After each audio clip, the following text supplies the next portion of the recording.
Today we will be discussing persuasion and its different aspects. What is persuasion? Persuasion is a method of changing a person's cognitions, feelings, behaviors, or general evaluations, which means attitudes, towards some object, issue, or person. Persuasive communication is readily used by advertisers, salespeople, politicians, ministers, lawyers, and people in everyday situations to produce change in others. In democratic societies, persuasion has replaced coercion as the primary means of influence. Robert Cialdini has been the go-to psychology expert in the marketing since his best-selling book, Influence: The Psychology of Persuasion, was first published in 1984. According to Dr. Cialdini, anybody can use the 6 universal principles of persuasion to be successful without being manipulative. Very small changes in the way we communicate can produce big differences because those small changes harness powerful psychological motivations inside us. The first is reciprocation. The idea that in all human societies we are trained from childhood that we must give back to those who have given to us first. There was a study done in the candy store in which half of the visitors were greeted by the manager who gave them a gift piece of chocolate upon entry. They were 42% more likely to buy chocolates. It was not that they learned that the chocolate there was good. It's that they had been given something and they felt an obligation to give back.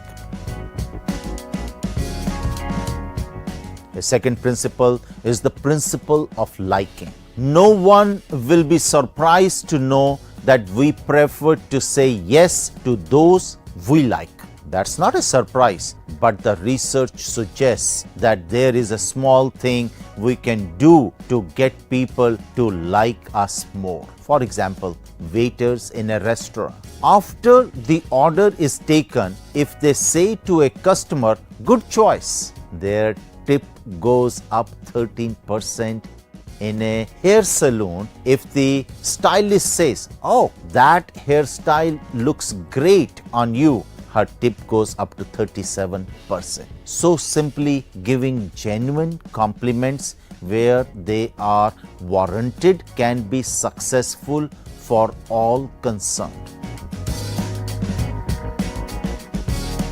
Another principle is the principle of what we call social proof. The idea that one way we can make good decisions is to see what those around us, like us, are doing in that situation. There was a study done in Beijing, China. What they did was to go to a restaurant and put on the menu a little asterisk next to certain dishes. Purchasing those dishes immediately jumped by 13 to 20%. Now, what did the asterisk stand for? It did not say this is the chef's special for tonight or this is the specialty of the house. It said this is one of our most popular items, and it immediately became more popular.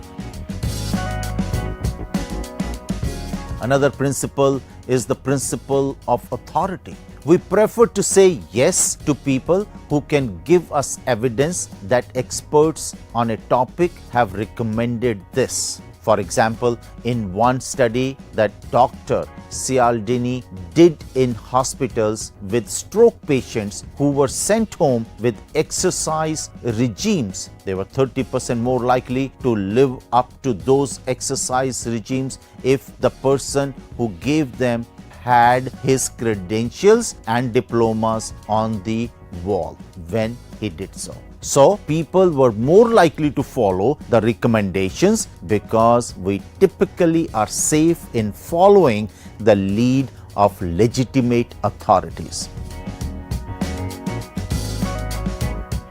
The fifth principle is the principle of scarcity. People want more, those things they can have less of. So there was one study in supermarkets that showed that all the promotions that they did for the various brands on their stores, the one that outdistanced all the others by double was one that said only X number of items per customers.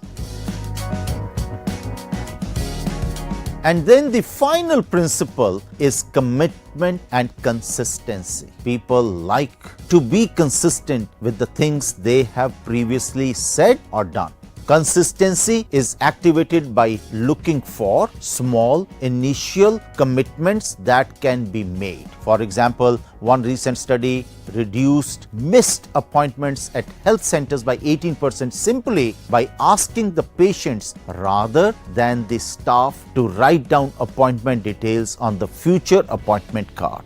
So when seeking to influence using the consistency principle, the detective of influence looks for voluntary, active and public commitments and ideally gets those commitments in writing.